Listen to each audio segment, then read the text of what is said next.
Good afternoon, good morning, good evening from wherever you're joining us today, and welcome to our latest Hear from the Experts webinar. This series is helping people better understand multiple sclerosis, highlights MS-related resources, plus we hope to provide tools and tips to navigate your MS journey with more knowledge and confidence. Our intention is to help you learn more about the disease, treatments, research, wellness strategies, our programs, and much, much more. My name is Gabrielle Vito, and it's a real privilege for me to be moderating today's session. I am a longtime volunteer with the MS Society of Canada since my own diagnosis back in 1996. I have relapsing remitting MS with the onset of fatigue, and I'm coming to you today from the beautiful community of Parksville on Vancouver Island in British Columbia, Canada. Now, before we get into today's presentation, let's briefly go over a couple of housekeeping items. Your microphones have been muted and will remain muted for the entirety of today's broadcast.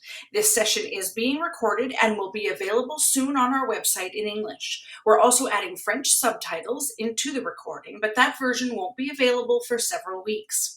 The recordings will be available on the MS Society website under Nationwide Webinars from the archived page, and of course on our YouTube channel. Now, if you have questions for today's expert, please type them into the chat box on the right-hand side of your screen, and we'll try to get to as many questions as possible following today's formal presentation. And we have received some pre-submitted questions as well to help get us started. This session is also being broadcast today on Facebook Live, and we welcome that audience to also type in any questions you have, again, into the chat box. Please note that questions pertaining to specific personal situations likely cannot be answered in this type of a venue, and we recommend contacting your personal MS healthcare team or perhaps contacting the MS Knowledge Network for those specific questions to your situation. Now, speaking of the MS Knowledge Network, we have staff, including an MS Navigator, monitoring the chats, and they will be sharing additional information when and if appropriate. Also, please note that the MS Society of Canada, as always, does not approve, endorse, or recommend any specific product, therapy, or service, but provides information to assist individuals in making their own health and wellness decisions. Today's broadcast is an opportunity to learn more about dietary choices and how they can affect those with MS and wellness strategies. We're very grateful to Roche Canada for providing sponsorship to make this webinar possible. We also want to acknowledge that we've received financial support from two fundraising events, the Night to Fight MS and FUMS. Now, our expert today is Dr. Terry Wahls, the creator of the Wahls diet. She's an Institute for Functional Medicine certified practitioner and a clinical professor of medicine at the University of Iowa, where she conducts clinical trials in the setting of multiple sclerosis. In 2018, she was awarded the Institute for Functional Medicine's Linus Pauling Award for her contributions to research, clinical care, and patient advocacy. Dr. Wahls, as many of you will know, has secondary progressive MS and was able to restore her own health using that diet and lifestyle program that helped her transition from being confined to a tilt-recline wheelchair for 4 years to now pedaling her bike to work each day. She'll tell us more about diet options for people with MS and how to eat healthier to improve your wellness. Welcome, Dr. Wahls. Thank you so much for being here. Please go ahead. Okay. So here are my disclosures, and I have funding from the National MS Society, and we'll talk about that research. My first research was funded by the Direct MS charity out of Canada. I've trademarked the Wahls diet plans, the Wahls protocol. I've published a number of books, and I've been paid to speak and have equity interest in those companies.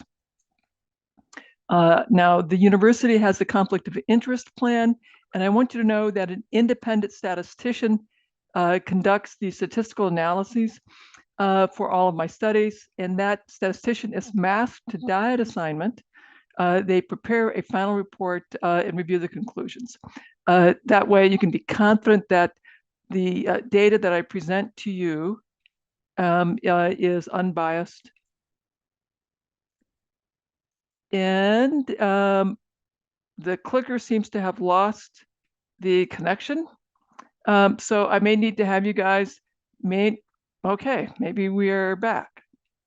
Okay, so we're going to talk about my story. We'll talk about research from my lab. I'll give you some recommendations for improving health.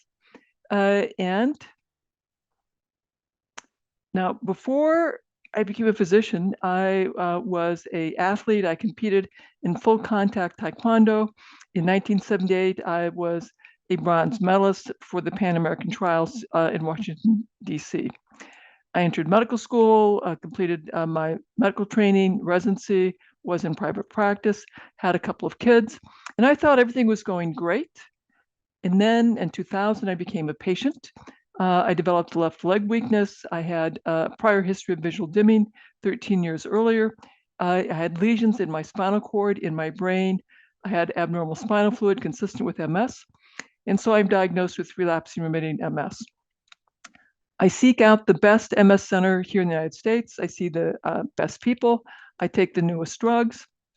And interestingly enough, in 2002, my neurologist told me about the Direct MS, which is a Canadian group, which introduced me to the work of Lauren Cordain, which introduced me to the paleo diet. So after 20 years of being a vegetarian, I adopt the paleo diet. I give up all grains, legumes, and dairy. And the next year, I need a tilt recline wheelchair. I've converted to secondary progressive MS. I take mitoxantrone, a form of chemotherapy. I continue to decline. I'm then switched to Tysabri. I continue to decline, and then I'm switched to Cellcept. By 2007, I'm so weak I cannot sit up in a regular chair. I have a zero gravity chair, one like this at home, and one like this in my office at work. Now, fortunately, I don't have any cognitive decline, so I'm still staffing residents who see the patients, tell me about them. I'm also going to the Institutional Review Board and supervising clinical research. I discovered the Institute for Functional Medicine. I take their course on neuroprotection.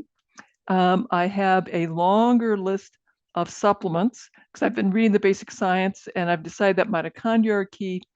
And I have this list of supplements. I take the IFM course. I have a longer list of supplements. I discovered electrical stimulation of muscles. I convinced my physical therapist to let me have a test session. And after a year of this targeted supplements, a paleo diet, electrical stimulation of muscles, I'm up walking again. And in fact, I'm able to do an 18.5-mile bike ride with my family. And this really changes how I think about disease and health. My chair of medicine at the university calls me in, asks me to get a case report written up, and then a case series. And then he wants me to begin doing a safety and feasibility study. And he gets me the mentors, and that's what we begin doing. And so, again, we're using the paleo diet, electrical stimulation of muscles, targeted supplements in people with secondary and primary progressive MS. It's a single arm. We have blinded assessors. And the questions we ask are, can other people do what I did? Was it safe? And what is the effect size on fatigue, quality of life, walking function, hand function, mood, anxiety, depression, thinking, and blood lipids? And the diet, we'll go over it a bit more. It's lots of vegetables. We encourage liver once a week, wild fish, grass-fed meat, according to what people can afford. We teach them meditation, exercise, and we show them how to do electrical stimulation of muscles. And this is an example of the meals, big salads. Those are some lamb chops, cooked greens, Brussels sprouts, an elderberry smoothie. I had to do a assessment of my diet since this was such a radical diet. And the dietitian who analyzed the 24-hour recall of 3 days of my diet said that this was the most nutrient-dense diet that she'd ever analyzed in her 35 years of dietary research. So we're able to show that the big risk was if you're overweight, you lost weight without being hungry. One had to withdraw at 6 months due to continued cognitive decline, and that is an anticipated consequence of having progressive MS. What I'm showing you here is that people radically changed their diet. They were having very few vegetables, typical of the standard American diet. They went up to more than 8 servings per day. They eliminated gluten, dairy, and eggs. They added electrical stimulation of muscles and exercise, kept it up. The top 2 lines show that the quality of life, the energy and general health scores improved 14 to 17 points, and a 5-point change is clinically meaningful. The bottom line is a reduction in fatigue severity. A lower number is better. And it reduced by 2.38 points, and a change of 0.45 points is clinically meaningful. This shows the adherence to the interventions, that people radically improved their diet. They avoided the harmful foods. They radically improved their exercise and their E-stim. Again, if you were overweight, you lost weight. Seem to be having, here we go. So lipids improved, the body mass index went down, total cholesterol went down, triglycerides went down, the good cholesterol improved, and the HDL triglyceride ratio went down, which is favorable. That means insulin sensitivity improved. Anxiety and depression scores decline. The verbal and spatial reasoning improve. And the more vegetables you ate, the more of the gluten, dairy, and eggs that you avoided, the better the impact was on mood, verbal reasoning, and reduction in fatigue. And that's a picture of my cousin, my dad in the background, and my horse, Mappaloosa horse. Okay, then we are funded by the MS Society to conduct a clinical trial comparing the low-fat swank diet versus the modified paleo elimination diet, which is the 6 to 9 servings of vegetables and berries. We took out grains, took out nightshades, took out dairy, took out eggs, asked people to reduce and eliminate added sugars. The low saturated fat diet reduced fat to less than 15 grams of saturated fat per day. So it's a lot of poultry, white fish, and 4 servings of grain, preferably whole grains, every day. We had people come in, get baseline assessments. We had them continue their usual diet. They returned in 12 weeks, repeated the assessments. That let us verify that the measures were stable. Then they were randomized to get either the Wahls diet or the swank diet. They came back at 12 weeks to repeat the assessments. And then they could gradually reintroduce the nightshades. And then they'd come back in another 12 weeks and have repeat assessments.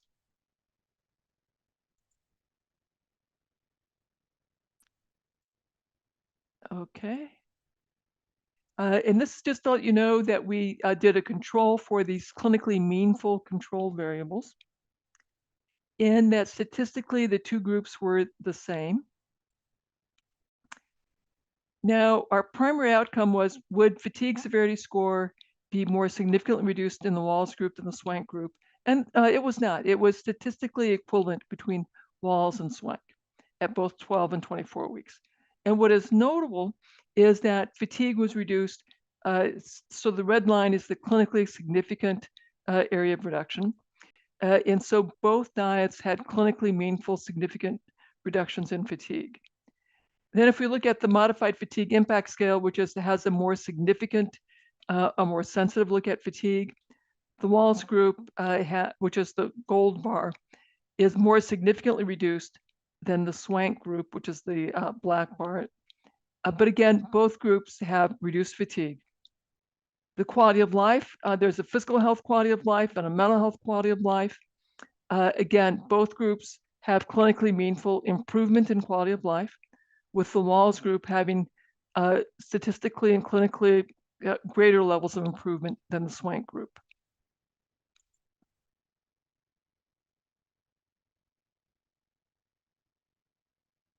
Okay. What? Let's see if there we go. Okay. Now, the mental health quality of life. The Swank group improves slightly, but it's not clinically significant at 12 weeks. The Wahls group, clinically and statistically significantly improved. Both Swank and Wahls are significantly improved at 24 weeks. Again, Wahls more so than the Swank group. The 6-minute walk test, which is how far you can walk in 6 minutes, neither group improves appreciably at 12 weeks. And that's not surprising because we specifically asked people to not add an exercise program because this is a diet study. If their physicians referred them for exercise, that was fine. At 24 weeks, what is interesting is that the Wahls group had clinically meaningful gains in their walking endurance. And that's statistically and clinically significant.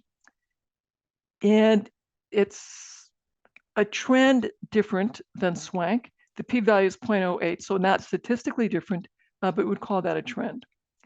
Symbol digit modalities test is a look at working memory. And you think of it as a RAM in your computer.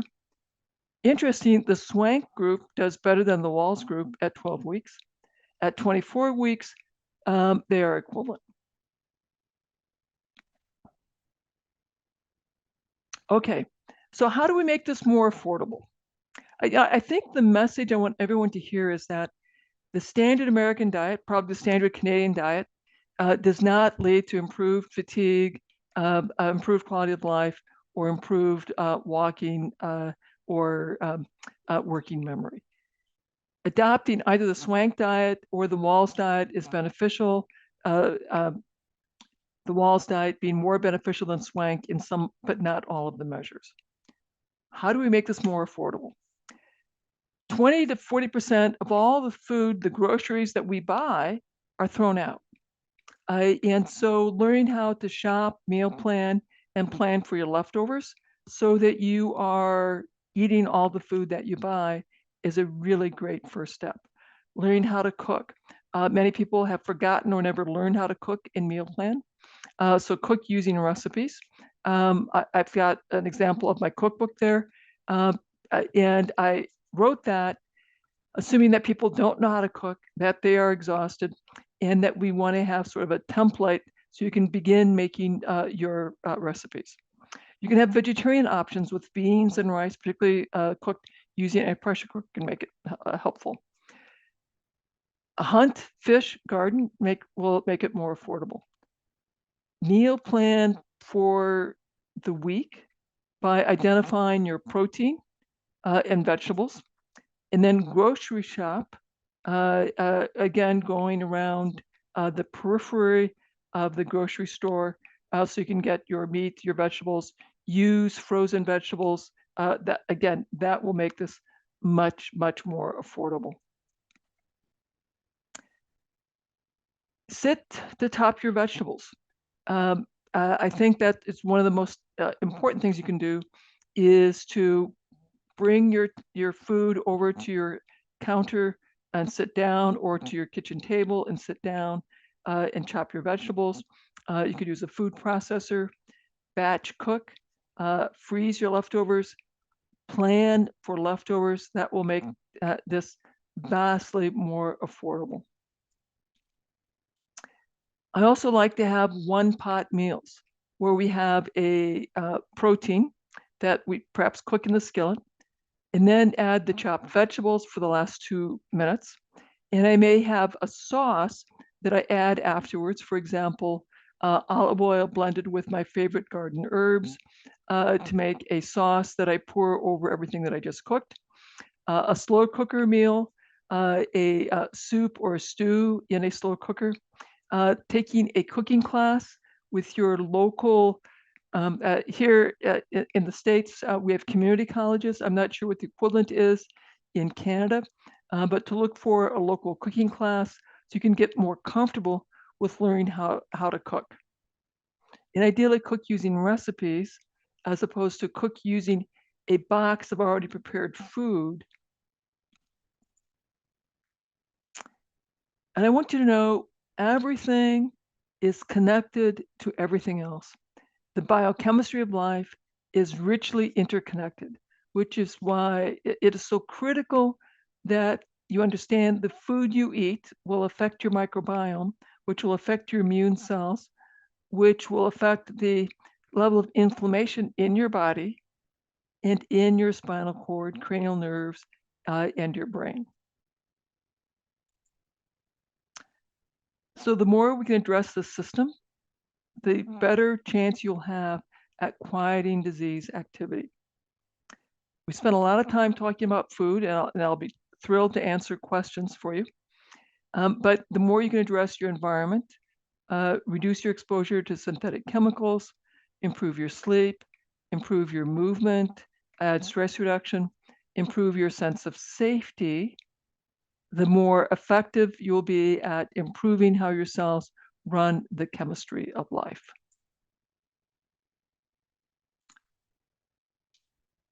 Changing dietary patterns is really hard. Food scientists are being picked up by big industry, that they're hiring the food scientists to design foods that taste really great, that stimulate our pleasure centers, that create craving if we don't consume them. So those donuts are very tasty. They stimulate a lot of dopamine release, a lot of pleasure, and you'll have craving. The gluten in those donuts stimulate the opioid receptors, the pleasure centers, and will create craving. Likewise, the casein in dairy stimulate the opioid receptors, stimulate pleasure, and will create craving if you're not consuming them. So changing your dietary patterns is hard. Sugar, processed foods is addicting. Gluten is addicting. That's why grains are so addicting. Dairy is also addicting for that reason. And technology, the smartphones that we all hang on to and are using all the time are addicting. We have children that are addicted to smartphones under the age of 5. We have teenagers that are addicted. We have our young students in junior high, high school, and college that are dropping out of their scholastic activities because of their gaming addictions. In my clinical practice, I talk to my patients about why they want to do this change. In our clinical trials, we talk to our study participants about what is their why, what would they do if their health could moderately improve. And for me, in my health journey, it was my 2 very young children. At the time that I was diagnosed, my son was 8 and my daughter was 5. And I'm in a tilt recline wheelchair when my son is 11 and my daughter is 8. So I was thinking a lot about those kids. My father died when I, in, let's see, 92. And in 95, we started planting our cornfields and hay fields over into trees. And this is a field that we'd planted walnuts and oak trees. And that's a picture of our soft-coated Wheaten Terrier, our dog with us at that time. And 20 years later, and I'm going to go back for a moment. I think maybe I can go back. Yeah. So the first few years, as the trees are coming up, the broadleaf weeds are obscuring the trees. And I'm like, I can't believe we spent all this money and where are the trees? Like, oh my God, this is really terrible. And my brothers and I were very upset and very concerned about what we had done. At about 5 years, the trees overtake the weeds, and now they begin shading out the weeds. And now 20 years later, the understory has come in. We have jack in the pulmit, we have ferns, and the forest floor is really much darker. And the forest has emerged. The reason I'm showing you this is that I don't want you to underestimate the power of your daily habits. Now, I don't know if I'm going to be able to show you this video. Yeah, so I'm not able to show the video. So if you go to terrywahls.com/research papers, you can get copies of our papers, and we have links to the research video. The video is remarkable in that the subject 3 has secondary progressive MS. It will take her 100 oh, maybe we are going to get to see the video. So watch her stand. We're worried about her ability to walk. We're going to chase her with a chair because it's such a struggle for her to walk. If you watch her feet, she's dragging her feet across the bottom of the carpet. She really has a hard time flexing her ankle up. And again, it'll take her 127 seconds to stand, walk 8 feet, turn around, and come back to the chair and sit down. Now, again, she's doing the Wahls elimination diet, targeted supplements, electrical stimulation. At 9 months is the first time we can see a change in her walking, see how much more smoothly she stands, how much more readily she can pull her legs forward, how much easier it is for her to lift her toes up. So she still needs her walker. That took her 45 seconds. Subject 11 has a cane for short distances, a walker for long distances. At 3 months, she's improved enough she can walk in Birkenstocks. At 6 months, she is able to jog for the first time in years, and her fatigue is completely resolved. Subject 14 is very stiff. He has 2 walking sticks that he needs to walk with. And again, at 9 months is when we first see his improvement. He's much less stiff. He's much more fluid. And you'll see him coming back that he's faster and more fluid without walking sticks. And then subject 17 has primary progressive MS, 2 walking sticks, very stiff, very spastic. At 3 months, we can see improvement. She's faster with 1 walking stick. And she's also faster without any walking sticks. And her fatigue, which was quite severe, is also entirely resolved. Okay, so we do have a new study, and we have survey-based studies that you can learn more at wahls.lab.uiowa.edu/join-study. We have a one-page handout, terrywahls.com/diet. There's a wonderful documentary about my healing journey. The other study that, and I think I have another slide. Well, I will tell you about my other slide. The other study that we have, efficacy of diet and quality of life. This is a study that compares a ketogenic diet, the modified paleo diet, and usual diet. People come to Iowa at baseline at 3 months and at 24 months.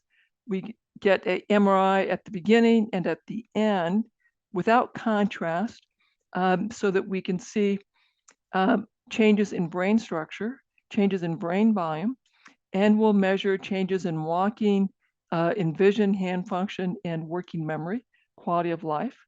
We've got 50 people in the study now. Our goal is to have 156. I anticipate that I'll be recruiting for another probably 15 months before we get all 156. We have had a couple folks come in from Canada, so yes, you can come if you're from Canada.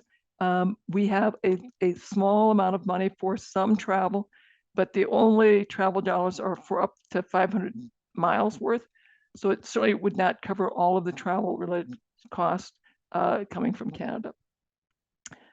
I invite you to follow me on Instagram. You get to see what I'm eating, get some health and wellness tips. Follow me on Facebook, on Twitter. And we have a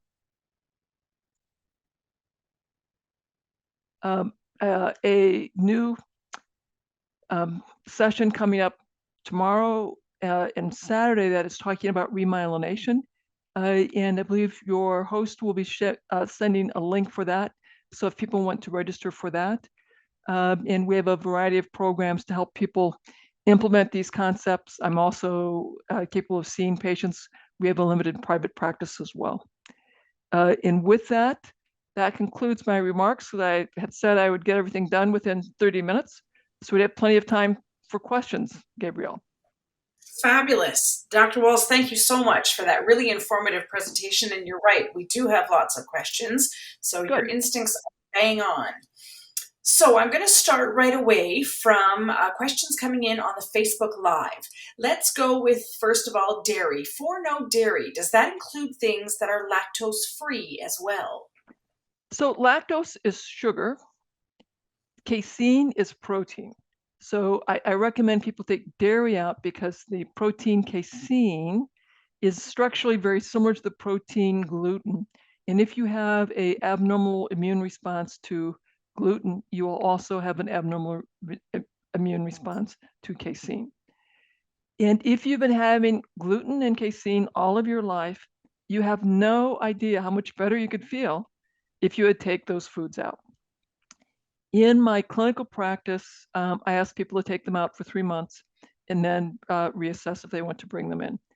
In my clinical trials, the undergraduate students who would come work in our lab, I would invite them to follow our study diet for a week, just so they could see what we're asking our patients to do. And so these college students, in the peak of their lives, are taking gluten and dairy out. I wasn't worried so much about eggs, and they're eating all these vegetables. And so that first week, they're having a lot of withdrawal and craving, and they feel miserable. And so at the end of the week, I can't wait to have my pizza and beer. And they go back to their pizza and beer, and now they feel miserable again because now they had, gotten rid of all that inflammation and craving. They would have just been getting past their withdrawal and their craving. They reintroduce the gluten and dairy, and now they have headaches and they're feeling bad. And they come back and say, you know what? I think I want to go back to the study diet. And people discovered that their anxiety reduced, their concentration improved, severe menstrual cramps reduced. Some folks had their siblings have some major health improvements as well. So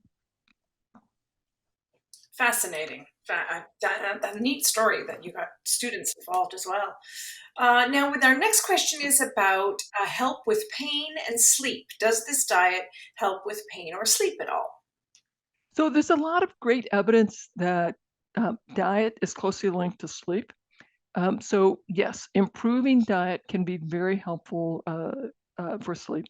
And of course, there are more things that I suggest about sleep, getting outside, getting into daylight, particularly if you can do it within a couple hours of sunrise, that will be very helpful. Getting rid of sugar, reducing alcohol in the evening, eating at least 2 hours, preferably 3 hours before you go to bed. That will be very helpful.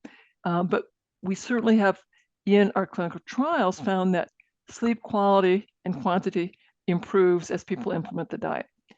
In my clinics at the VA, where we created a therapeutic lifestyle clinic because I had such success with my plans in my traumatic brain injury clinic and then primary care, that people who had severe pain and fatigue, as we put them basically on the Wahls diet, they would come back and we'd see them every 4 weeks. Within 4 weeks, people would often say, my pain is reducing for the first time. And their medication use, their narcotic use is going down. And again, that pain would further reduce the longer people were on the diet. So I'd be absolutely very optimistic. Now, our next question has to do specifically with beans and lentils. The person is asking, for some people, these could be considered inflammatory. Is this also Yes. true with someone who may have MS? So what we're talking about are the lectins that are in nightshades, in grains, and the legumes. And so, yes, the more anti-inflammatory diet would take out nightshades, beans, and legumes. That's a much more restrictive diet. So that if we remove that, I do that only on a temporary basis. I also am mindful that if people are vegetarian, beans and gluten-free grains are be an important part of their protein source. Those people have prepare the legumes in grains using a pressure cooker.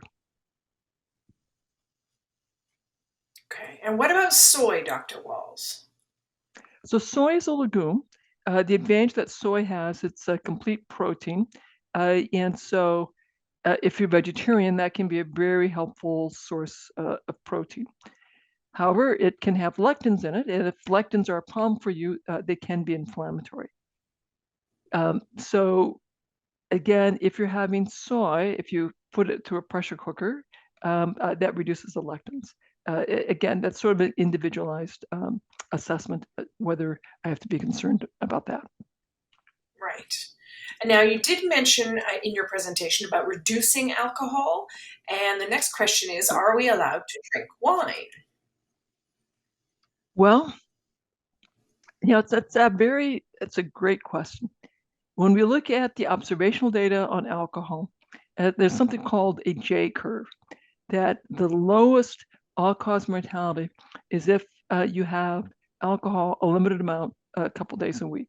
So for women, that might be a glass of alcohol 1 or 2 days a week. If you have alcohol every day, the risk goes up. If you binge alcohol, the risk goes up higher. If you have zero alcohol, the risk is about equivalent to having one drink, one glass of wine every day. So my advice is the best is probably to have one glass of wine twice a week. If it's fine to have no alcohol. What I think is harmful is having binge alcohol or having more than one drink a day. Okay, excellent advice. Now, our next question is talking about saturated fats and eggs. They're wondering specifically about coconut oil. Is that too high in saturated fat? And what about eggs? Okay. So for some people, coconut oil can lead to increases in cholesterol, but it's not for everyone. So if you're going to, and I think coconut oil, coconut milk is quite delicious. I do cook with that. It's really quite lovely. If you're going to have a regular consumption of coconut milk, coconut oil, I certainly would want you to follow your lipids. A high intake, the question is, what is the optimal cholesterol value? The heart cardiologist will tell you you want your cholesterol less than 200. However, if you're looking at all-cause mortality, the lowest all-cause mortality is the cholesterol of 225. As your cholesterol becomes lower than 225, you have higher rates. You have lower rates of heart disease and stroke, but higher rates of mental health problems, higher rates of infections, higher rates of cancers, higher rates of suicide, higher rates of homicide and rage. As your cholesterol is higher than 225, you have higher rates of heart disease and higher rates of cerebral vascular disease. So as I talk to my patients about their cholesterol, I'm wanting to understand what are their comorbid problems in terms of infections, mental health issues, cancer risk, cardiovascular risk, and cerebral vascular risk. And then we have a discussion as to what would be a more optimal cholesterol for them. And then eggs. Eggs are a superfood unless you have a food sensitivity to them. And they're the third most common food sensitivity in North America. And again, if you eat eggs regularly, you would have no idea if eggs are a food sensitivity issue. So in my clinical practice and in my clinical trials, we have people remove the eggs for at least 3 months and then retest to see if they'll tolerate the eggs and what kind of symptoms they have when they reintroduce the eggs. And if you have no symptoms, eggs are a superfood, particularly the yolks. And is that the best way to discover what sensitivities we have, Dr. Walls, is doing an elimination Well, diet for that short period that of time? so you can do an elimination diet. You could do you could do lab testing. My preference.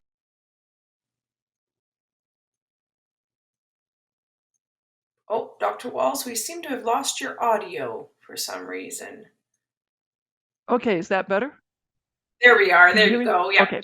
Yeah. All right. So my preference is to do the elimination diet and then reintroduce things one at a time. Another strategy is to do a more comprehensive food testing.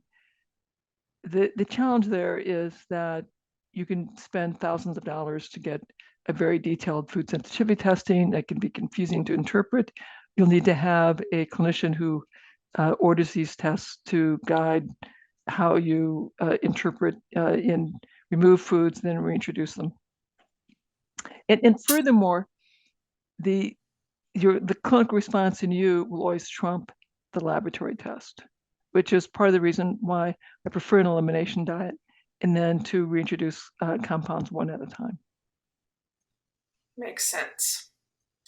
All right, our next question is, and I'm going to combine two here because they're both, the three actually, about supplements. You mentioned supplements in your presentation. So we have three questions. I'm going to kind of put them all together. What are targeted supplements and what vitamins do you take? They're asking. Well, so targeted supplements, I'm thinking about things like the person's underlying medical symptoms, their underlying comorbid diagnoses, and then I can make some recommendations based on their current symptoms and their comorbid diagnoses. Things that I think most people with MS, I would like them to monitor and think about. Your vitamin D level. Our ancestors were outside 24/7. We got deep dark tans during the summer. We'd gradually get white during the winter. And so we'd have a great vitamin D level all summer long. It would gradually fall during the winter. And then we'd start, the sun came back in March. We'd start, replenishing our vitamin D because the sun begins the making vitamin D when the sunlight hits our skin. So knowing your vitamin D level with the goal of getting your vitamin D to the top half of the reference range is something I recommend for everyone. And because as our vitamin D level goes up, we will absorb more calcium out of our diet into our bloodstream, and we'll take that calcium and put it into our heart valves and our blood vessels instead of our teeth and our bones if we don't have enough vitamin K, and vitamin A. So I want everyone to have both vitamin D in the top half of the reference range and plenty of vitamin K. So I prefer to take a vitamin D plus vitamin K supplement. And then I monitor my vitamin D levels to be sure that my vitamin D is in the target range. And I'm looking, again, for the top half, preferably the top quartile, because your risk of relapse and of progression is dramatically lower if your vitamin D is in that top half of the reference range. The next thing that I'm thinking about are my B vitamin levels. Many of us, and there's more evidence that if your homocysteine is high, that's a measure of the methylation capacity, how my body uses the B vitamin pathways. Am I efficient? Am I inefficient? If my homocysteine is high, I'm more likely to have neurodegeneration, that is a shrinking brain, shrinking spinal cord. I'm at much greater risk for anxiety, depression, and cognitive decline. So in my clinical practice, I measure the homocysteine. And if the homocysteine is above 7, I'm giving people methyl B12, methylfolate, and I'm also recommending my patients who have an anxiety, depression, so any kind of mental health problem or any kind of neurologic problem, that they take a B vitamin that has what we call our activated Bs. All of the B vitamins, when we get them from natural sources, so organ meats, liver, great sources of B vitamins, greens, great sources of B vitamins, but not B12. They're in the natural form. If I get them from a synthetic multivite, they are cheap synthetic forms that are similar to the naturally occurring vitamins. They're cheaper to make, but they aren't quite as effective in our cells. And we have to activate them so they will do the job that they're supposed to do. If you take a already activated form, that's what it's called, the activated B vitamins, then you've overcome that step. Having liver once a week, very helpful. Having lots of greens, very helpful. That will get you more of those B vitamins. Now, the third supplement that I think probably many of the listeners are thinking about, and that's the omega-3, the omega-6 fats. These are the fats that we don't have the enzymes to make. The double bond at the 3 position and the 6 position, we don't have the enzymes to make.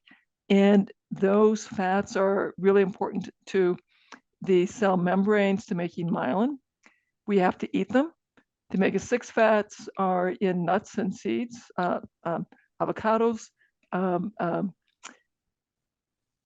flax, hemp, walnut oil would have omega-6 fats. The omega-3 fats are in wild fish, grass-fed meat, and to some degree, flax, hemp, and walnuts.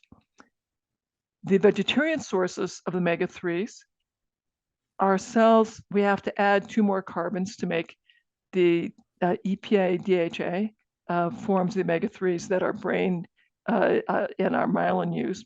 And we're not very efficient at that. So I would rather people take a couple grams of a fish oil so that we know they have enough EPA and DHA.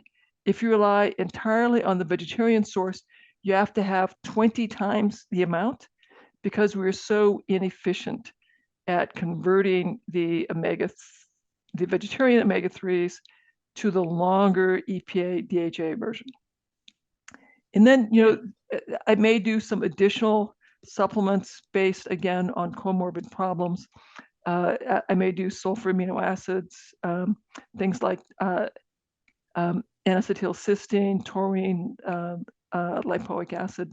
I may do turmeric. I may do diindolylmethane. Again, now this depends on the person's comorbid problems and their clinical symptoms.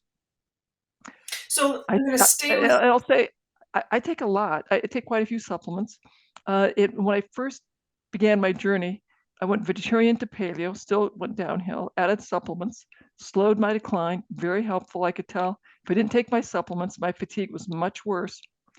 When I redesigned my paleo diet to get the things I was taking in supplement form from the food, that's when the magic happened. And, like, oh my God, suddenly I'm getting remarkably stronger.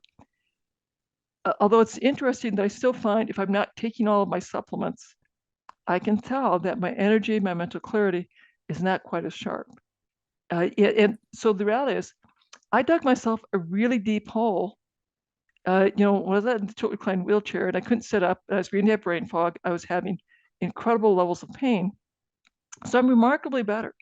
I can jog around the neighborhood. I conduct research. So I do amazing stuff. But I can still tell that I feel better if I also take my supplements. And if I stop my diet, my pain turns on. If I came to your house and had gluten, dairy, or eggs, in 6 to 8 hours, I'd have incapacitating levels of pain. Fascinating. Now I'm going to stay with supplements with our last question on supplements for this segment. Who should give direction on the correct supplements a person should be taking? Sounds like you do a lot in your clinical practice. What do you recommend? So in my book, I have a really lovely chapter on supplements, and I walk people through the supplements that I think about. and the process that I go through as I'm talking to my patients to sort out what symptoms they have, what family history, and what to think about. But I still want you to talk to your personal physician and say, okay, here's what I'm thinking, and get your physician's take on this. I think monitoring your vitamin D, your homocysteine, and your lipids is a great start for everyone. And so in that big category, vitamin D, activated B vitamins, fish oil, great start. And this more nuanced as a conversation to have. And ideally, if you find someone who has a integrated practice or a naturopathic physician, they should feel very comfortable talking with you and having a deeper conversation. You cannot Excellent. supplement your way out of a terrible diet. You cannot supplement your way out of a poor lifestyle routine. It can be helpful, and if money is limited, spend your money on food. Spend your money on getting the best food you can. Yeah, really, really good advice, both of those. All right, we are eating away in our time here, but I'd like to move now. We have a couple of questions on specifically your journey, if you would share with us. People are wondering, how have your brain and spine lesions responded to this diet? This is a great conversation. So I want to take you guys back to where I was in 2007. Could not sit up, being to have brain fog, tried general neuralgia, turned frequently on, very difficult to turn off.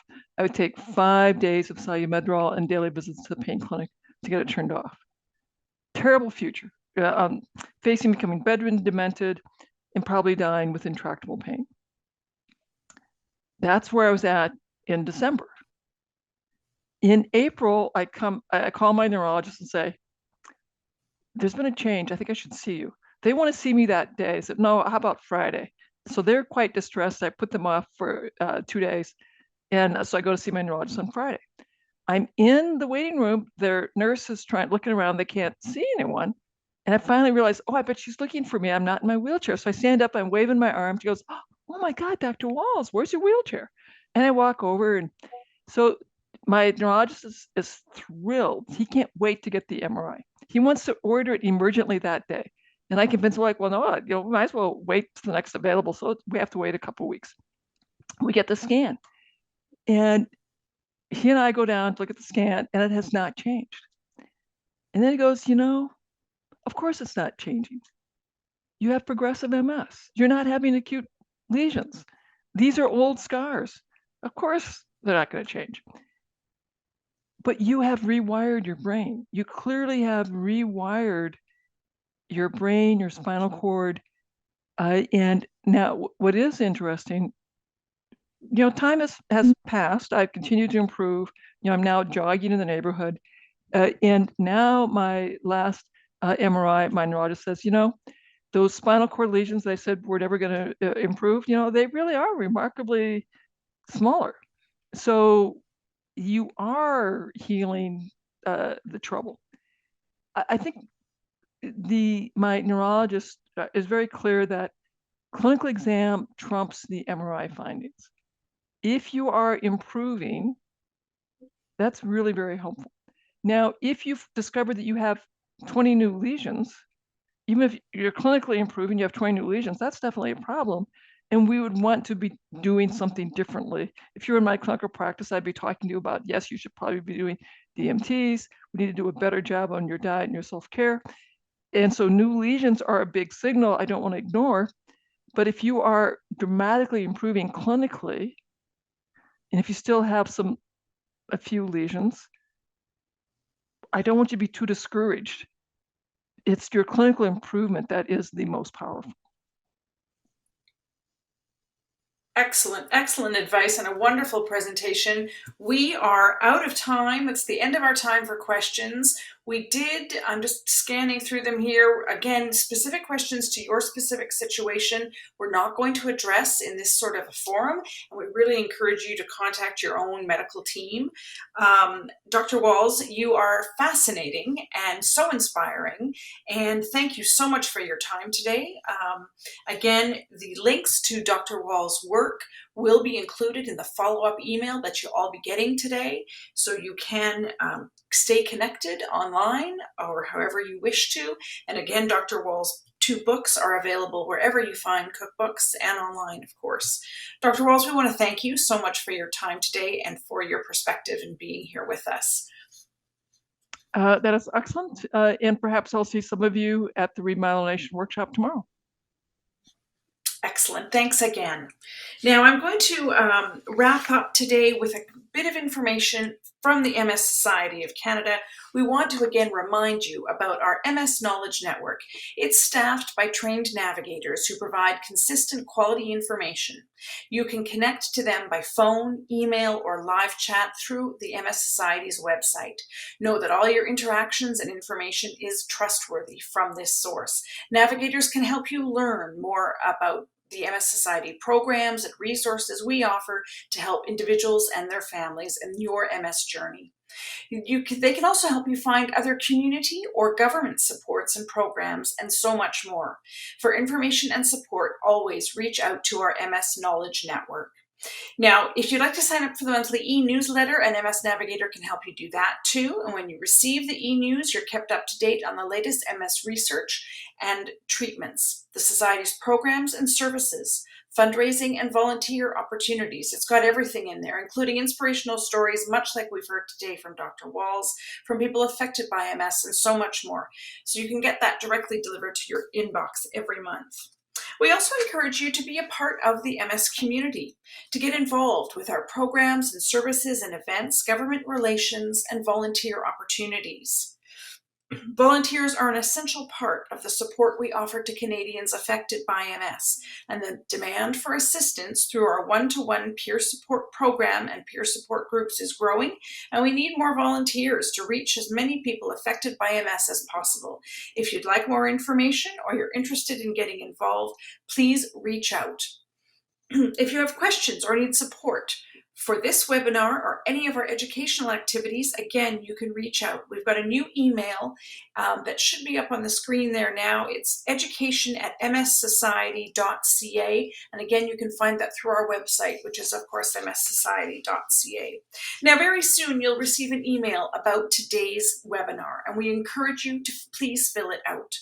For the Facebook Live audience, the link to the survey is already available in the chat. We ask that all viewers complete this survey.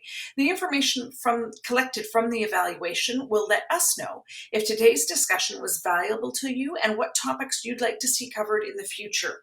It'll only take a couple of minutes, and your feedback will go a long way to help us when planning these future educational sessions. So on behalf of the MS Society of Canada, again, we send a big thank you to Roche Canada for providing sponsorship for today's broadcast. A huge thank you to Dr. Wahls for being our expert today, and thanks to all of you for tuning in. Thank you so much for being here. Take care. Bye-bye.